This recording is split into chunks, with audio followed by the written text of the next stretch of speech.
Il promettait à ses clients de leur assurer l'admission à un concours de la fonction publique. Bakary Diarra faisait de la falsification de documents officiels et pour ses services, il exigeait une somme comprise entre 500 et 1 500 000 francs CFA. Le faussaire médite aujourd'hui son sort entre les mains de la compagnie de gendarmerie de Bobo-Dioulasso.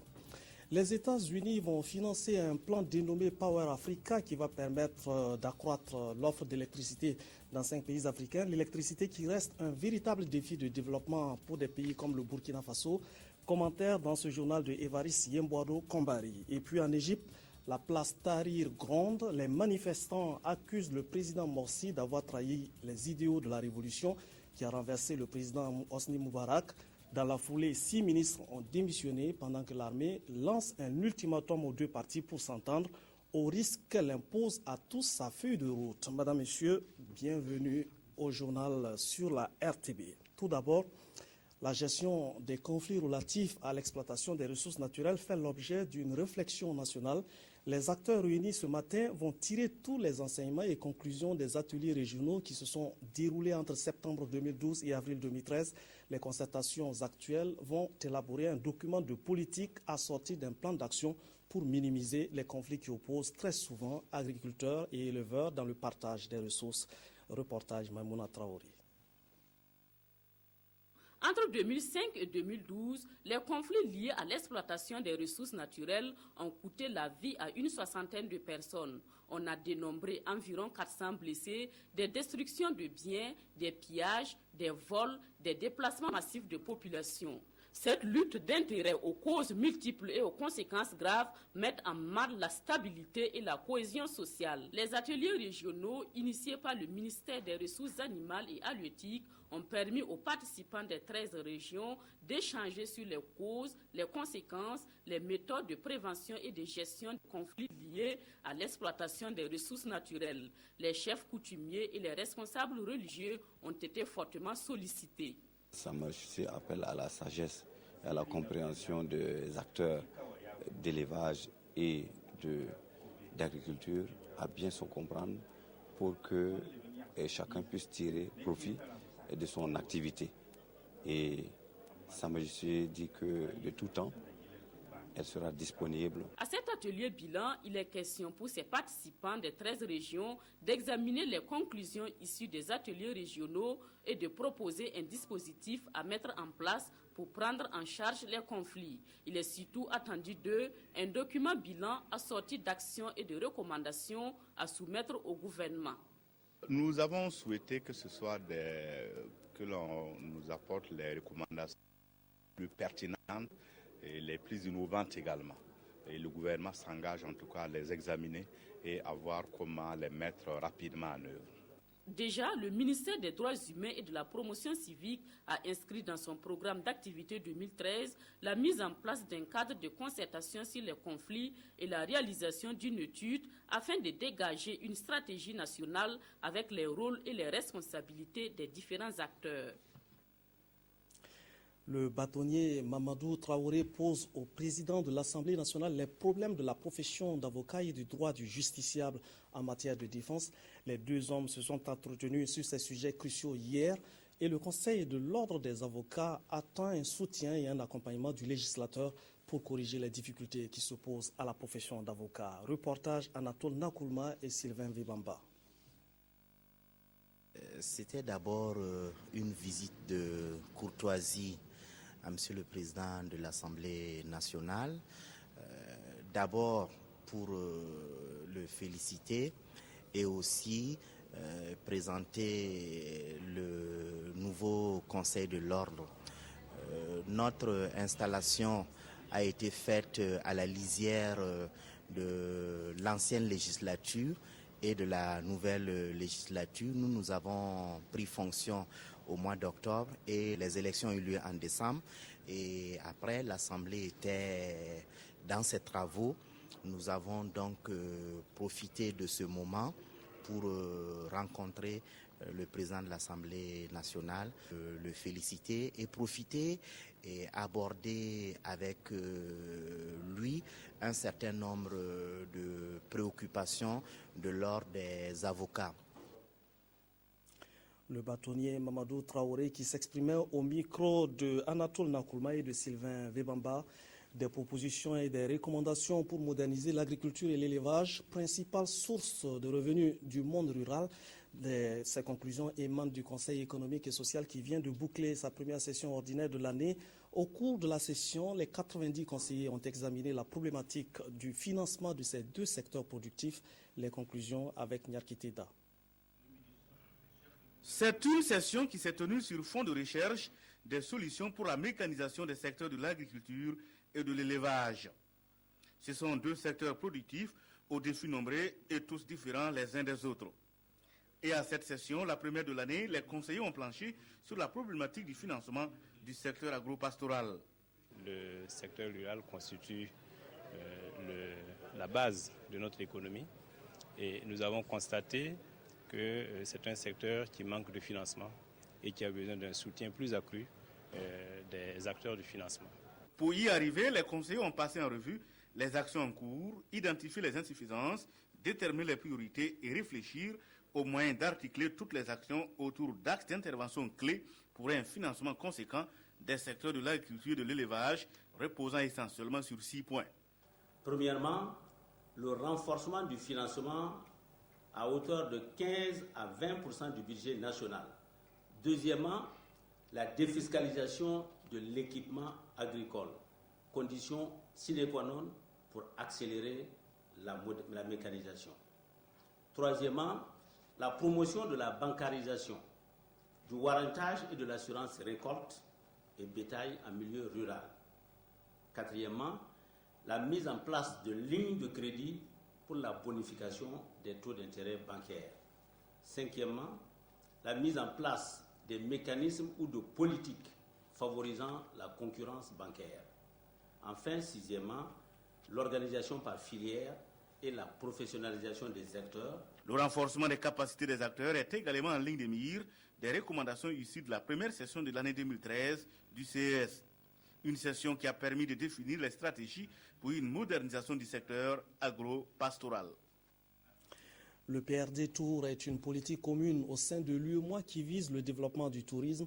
À Ouagadougou, on fait le bilan des activités de ce programme régional durant l'exercice 2013 et on projette le programme de 2014.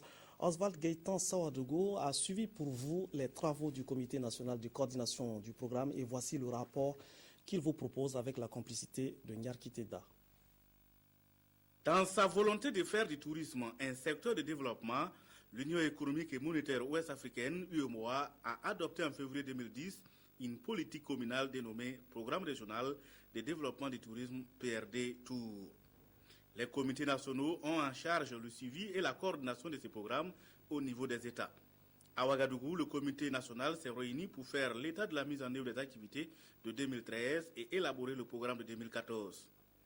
Du rapport d'activité, il ressort que le tourisme ne se porte pas très bien et il faut donc trouver des solutions. Le contexte actuellement, aussi bien régional que national, n'est pas tellement à la faveur de la fréquentation de notre région par, en tout cas, les touristes internationaux venant de l'Occident, en raison de mauvaises informations ou de sous-informations données sur la sécurité dans notre pays. Mais en réalité, il faut que nous travaillions pour rétablir les choses. À cet effet, les comités nationaux bénéficient du soutien de la commission de l'UEMOA. Il y a des choses que les États font, mais également il y a des actions que la commission est amenée à faire pour accompagner les États pour que nous puissions réussir le développement du tourisme, pour que nous puissions atteindre l'objectif qui a été fixé, c'est-à-dire faire de notre espace un pôle de développement du tourisme en Afrique. L'enjeu est donc d'accroître la visibilité des produits touristiques par des actions de promotion bien ciblées. L'objectif pour l'UEMOA est d'atteindre 8 millions de touristes d'ici à 2020.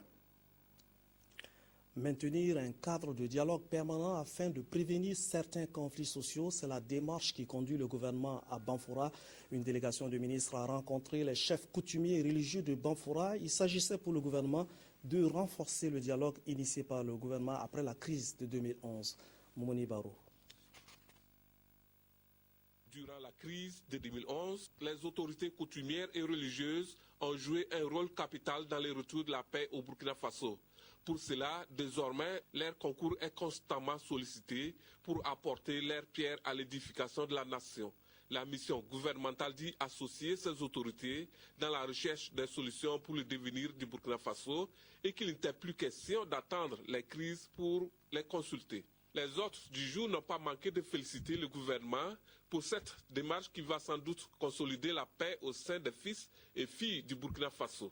C'est une très bonne chose et ça fait la 4e fois que nous avons cette visite du gouvernement qui permet de faire un échange très enrichissant. Et je pense que, comme je l'ai dit aussi, c'est quand on ne se rencontre pas pour échanger que les difficultés naissent. Mais quand on se rencontre, on arrive à résoudre tous les problèmes. On ignorait ce que la mission réservait à la population. Mais comme on a un petit aperçu dessus, bon, vraiment je suis très content qu'ils aient fait le déplacement vers les coutumiers, que les mânes de nos ancêtres les accompagnent tout au long de leur mission. Les bénédictions ont été faites pour que tous les pays connaissent la stabilité politique et sociale de façon durable, gage d'un Burkina prospère. La pluie, on en cherche, mais quand elle abonde, elle charrie des sinistres, des dégâts.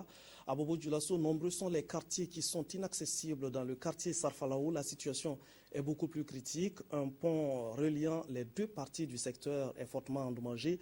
Il faut user de génie pour accéder à sa concession. Fomi Marie et Wenya Machel Kabore. Quartier Sarfalaou de Bobo-Dioulasso. L'une des particularités de ce secteur est le nombre important de ses fossés. Et accéder à son domicile est une véritable gymnastique. Ce pont, par exemple, qui devrait servir de lien entre les deux parties du quartier, risque de jouer un rôle contraire. Je ne dirais pas que le pont est délabré, le pont est parti. Actuellement, même les piétons, même ces ont peur de passer. Moi, je me rappelle que c'est une fois que je rentrais, c'est vrai que c'était un peu tardivement d'une rencontre. Arrivé là, j'étais obligé de stopper jusqu'à 2h, 3h du matin. La pluie est venue, ça a tout gâté. Actuellement, on a des problèmes. Quand il pleut, on ne peut pas passer. On est obligé de rester à la maison. Quand la pluie te trouve en ville, tu es obligé de rester en ville pour que l'eau passe avant que tu passes encore. On ne comprend pas. Comme l'année dernière, il y a un sapin même dans ce même coin-là. L'eau est partie à lui. Si ce même pont-là même, il passait. La pluie a pris, partait à lui. N'en parlez pas de nous qui ne sont pas sapeurs. Eux qui maîtrisent aussi l'eau est partie à toi. Et nous, on a fait comment? Même à Boto, il faut s'armer de courage pour oser franchir cette barrière. Que dit des véhicules? Pour les riverains, il y a un seul conseil. Il ne faut pas s'y aventurer. Même le tout petit sent les dangers. Aujourd'hui, un taxi veut passer. Mettez là, son pied est rentré dans le trou, il ne peut pas enlever. Ce sont les garçons qui sont venus grouper pour enlever. Et ils sont partis chez une femme pour partir prendre une plante pour venir mettre sur le pied là pour qu'il enlève. Et les regards restent tournés vers les autorités compétentes. On s'est rendu compte qu'en amont, les gens déversent même des matelas. Donc il y avait donc bouché en fait les tunnels là, qui font que de l'autre côté, l'eau a dû ravager. Et c'est ce qui a fait céder le pont. Le problème d'assainissement de façon générale au niveau de Sarfalaou, le secteur 17, c'est un problème quand même que nous connaissons. Mais seulement il y a un plan d'aménagement qui est déjà élaboré et dont l'exécution même a commencé. Vous trouverez que peut-être un peu plus bas, il y a des ponts qui ont été déjà confectionnés où les gens peuvent passer. Mais plus en haut ici, effectivement, on s'attelle toujours à retrouver le financement pour pouvoir faire face à ces différents ponts. En ce temps hivernal, les inquiétudes se lisent sur les visages et en attendant une éventuelle réfection de ce pont, prudence est recommandée. À Bobo-Dioulasso, toujours, les taximens sont pris d'assaut la place Tifo Amoro pour manifester leur mécontentement. Ils protestent contre certains taxis-motos qui s'accaparent de leur marché. Les manifestants crient également leur colère contre l'autorité locale qui tarde à réglementer le secteur des taxis-motos. Amadou Lougué. La place Amoro prise d'assaut par des centaines de taxis et des conducteurs en colère. Ces grévistes manifestent contre les conducteurs de taxis-motos dont une bonne partie ne respecte pas la loi qui régit ce secteur. Taxi-moto là, on ne veut pas qu'ils prennent nos clients. Oui, on est sorti pour ça. C'était du ministère. Noir sur blanc, tout le monde est au courant de ça. c'était du ministère. C'est des bagages. Ou avec le propriétaire du bagage. Voilà ce qui a été dit. Et il doit avoir une casque, il doit avoir une uniforme. Il doit faire les papiers aussi, comme nous. Mais qu'est-ce qu'ils ont fait? Ils ont quoi? Des enfants de 14 à 15 ans. Ils n'ont même pas permis. Ils ne connaissent même pas la circulation. Certains responsables des syndicats de taxis jugent légitime cet arrêt de conduite et pointent du doigt les autorités locales de la ville de Sia. Avant les élections, moi, Bamba et une délégation, nous sommes partis voir le commissaire. Le commissaire nous a dit, voilà, il faut attendre quand les élections vont finir. On a attendu. Les élections sont finies. Nous sommes allés le voir. Il dit, voilà, attendez, on va faire la nomination des maires. Quand les maires seront installés officiellement, on va faire le travail. Nous avons attendu. Le maire est installé. Le maire est installé, le travail ne se fait pas. Nous sommes allés les voir et dire que voilà, ils sont en train de se préparer. Interrogé, le commandant de la police municipale de Bobo-Dioulasso confirme les multiples démarches entreprises par les propriétaires de taxis. Toutefois, il leur recommande encore de la patience. Il y a eu effectivement plusieurs rencontres avec monsieur le maire de la commune. Ils ont également fait des délégations, ils sont passés me voir exprimer leurs préoccupations. Mais il faudrait que les gens comprennent que ce n'est pas tout ce qu'on demande, c'est ici et maintenant qu'on peut obtenir. Ils ont posé des préoccupations. Ils ont exprimé leurs préoccupations. L'autorité n'a pas rejeté, l'autorité a donné des consignes de travailler. Alors, lorsqu'ils ont été rencontrés, il était question de voir les tricycles qui transportaient les personnes dans la ville de Bobo. Alors, lorsque l'autorité les a reçus, après les rencontres, l'autorité a décidé de rencontrer également les propriétaires des tricycles pour leur faire part du comportement qu'on leur reprochait et de leur faire part également de l'existence du texte qui encadre l'usage et la détention des tricycles dans la ville au Burkina de façon générale. C'est le décret 2012-559. Et nous avons engagé une première action. Nous avons interpellé le premier jour 18 tricycles. Alors ils ont été sensibilisés, ils ont été mis au parfum des textes qui encadrent et autres. La seconde opération, jusqu'en juin, fin juin, comme je le disais, on était à 180 tricycles interpellés. C'est pour dire que quelque chose se fait. En attendant, les taximens sont décidés d'aller jusqu'au bout. Ils affirment que si rien n'est fait pour leur requête, le mouvement de protestation lancé depuis le 30 juin va continuer jusqu'au 3 juillet 2013. Dans la ville de Sia, toujours, Bakari Diarra est arrêté pour escroquerie, pour faux et usage de faux. Il falsifiait des documents supposés être officiels pour l'admission frauduleuse des candidats au concours de la fonction publique. Pour bénéficier de ces services, il fallait débourser entre 400 000 et 1 500 000 francs CFA. La gendarmerie travaille à rechercher ses éventuels complices. Karim Sissé. C'est le présumé cerveau d'une bande d'individus spécialisés dans la fraude des examens et concours de la fonction publique et la falsification des diplômes. Bakari Diarra, puisque c'est de lui qu'il s'agit, a été arrêté en début du mois de juin par la compagnie de gendarmerie de Bobo-Dioulasso. Après des perquisitions à son lieu de travail, les gendarmes ont découvert 88 photocopies de pièces d'identité, 54 faux diplômes et attestations prêts à être remplis et 49 faux diplômes de BEPC déjà remplis. Des personnes ont été entendues et il s'avère que les candidats au concours de la fonction publique devraient débourser entre 400 000 à 1 500 000 francs CFA. Vous voyez, c'est la même photo, mais vous avez des noms différents. Ça veut dire qu'il va composer pour les différents concours indiqués par M. Diarra. Il va composer pour les différents. Il a dénombré un certain nombre de tests qu'il doit faire. Il est sûr qu'il sera admis. Voilà, c'est son cheval sûr. Donc, il va rentrer dans la salle composée, il sera admis. Mais en lieu et place de tous ceux qui portent ces noms-là.